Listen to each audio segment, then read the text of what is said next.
Everybody asking how we doing, say we good. Don't need no one to tell me how to live just like they would. It ain't their business, but they in it, I don't know why. Revolved around my life after I found another. Perkembangan anak usia dini.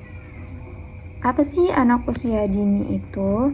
Definisi anak usia dini adalah sosok individu yang sedang menjalani suatu proses perkembangan dengan pesat dan fundamental bagi kehidupan selanjutnya. Bisa dikatakan anak usia dini pada rentang usia lahir sampai 6 tahun. Anak usia dini ini mengalami masa keemasan atau the golden years, yang merupakan masa di mana anak mulai peka atau sensitif untuk menerima berbagai rangsangan. Masa peka. Apa sih masa peka itu? Masa peka adalah masa terjadinya kematangan fungsi fisik dan psikis. Anak telah siap merespons stimulasi yang diberikan oleh lingkungan. Masa peka pada masing-masing anak berbeda, seiring dengan laju pertumbuhan dan perkembangan anak secara individual. Dalam anak usia dini ini, saya akan membahas 3 sub, yaitu yang pertama konsep perkembangan otak, fisik, kognitif, sosial, emosional anak usia dini. Yang kedua, proses perubahan psikologi pada anak usia dini. Dan yang terakhir, tugas perkembangan anak usia dini. Sub yang pertama, konsep perkembangan otak, fisik, kognitif, sosial, emosional anak usia dini. Secara sederhana, Seifert dan Hoffnung mendefinisikan perkembangan sebagai long-term change in a person's growth, feelings, pattern of thinking, social relationships, and motor skill. Pernyataan ini menjelaskan bahwa perkembangan sebagai perubahan jangka panjang dalam pertumbuhan seseorang, perasaan, pola berpikir, hubungan sosial, dan keterampilan motorik. Aspek-aspek perkembangan anak usia dini. Yang pertama, perkembangan kognitif. Kognitif merupakan salah satu dari banyak aspek yang mempengaruhi proses berpikir setiap manusia. Proses kognitif berhubungan kemampuan intelijensi yang menandai seseorang dengan berbagai minat, terutama sekali ditujukan kepada ide-ide dan belajar.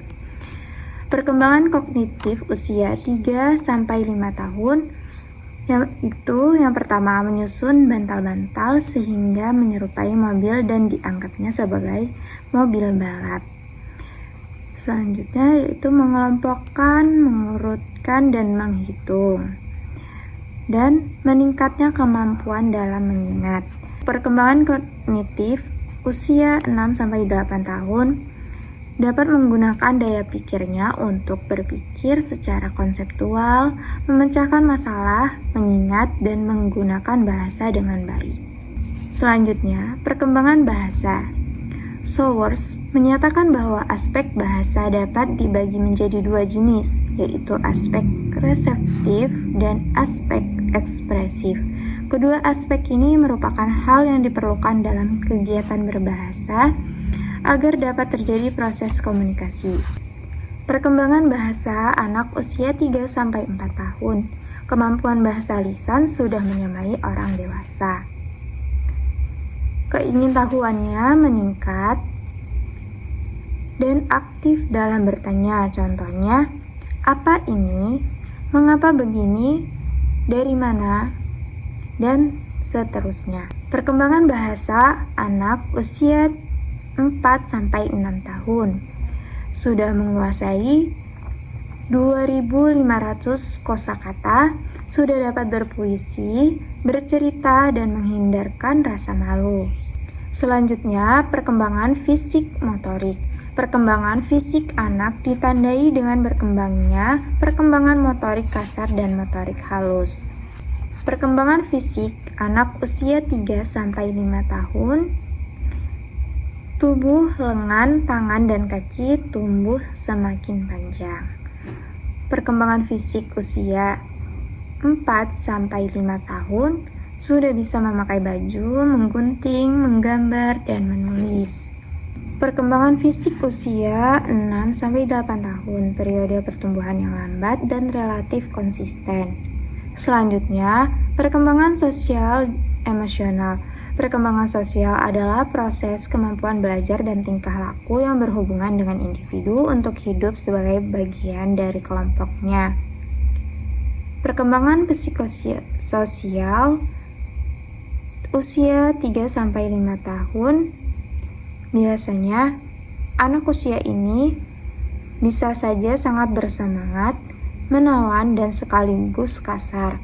Usia 4 tahun sering merasa tidak dapat dikalahkan.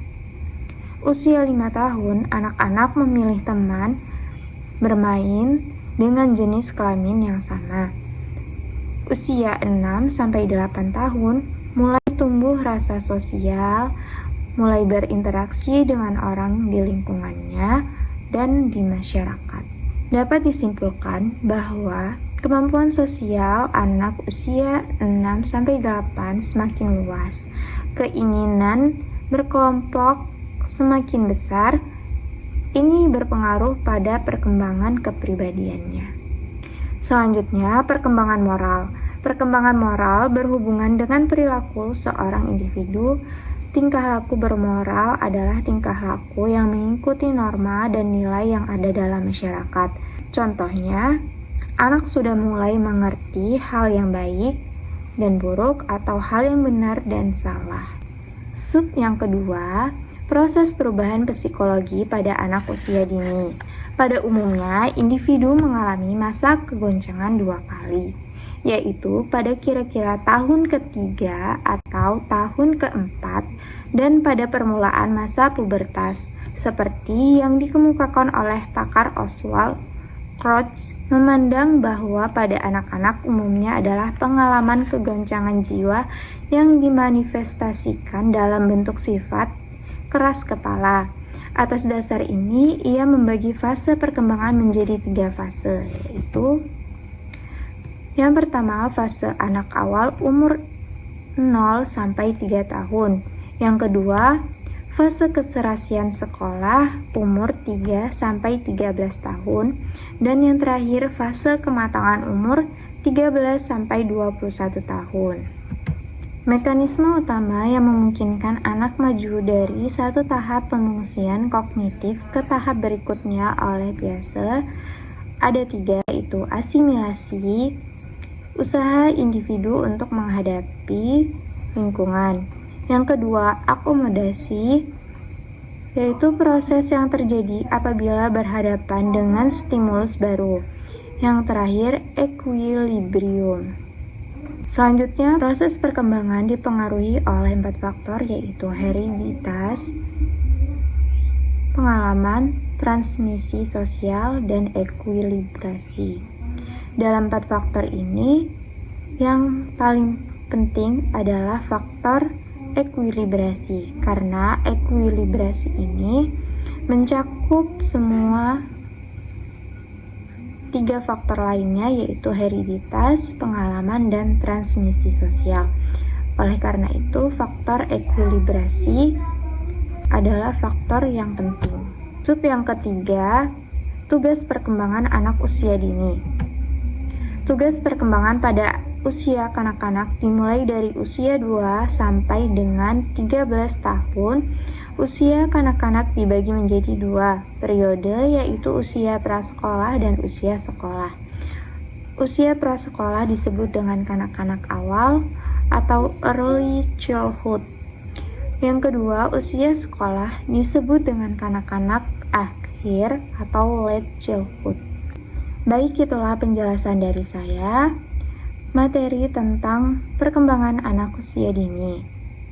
Jadi kesimpulannya, perkembangan anak usia dini ini adalah perkembangan yang sangat penting untuk diperhatikan, karena pada anak usia dini ini adalah masa-masa emas atau the golden years, atau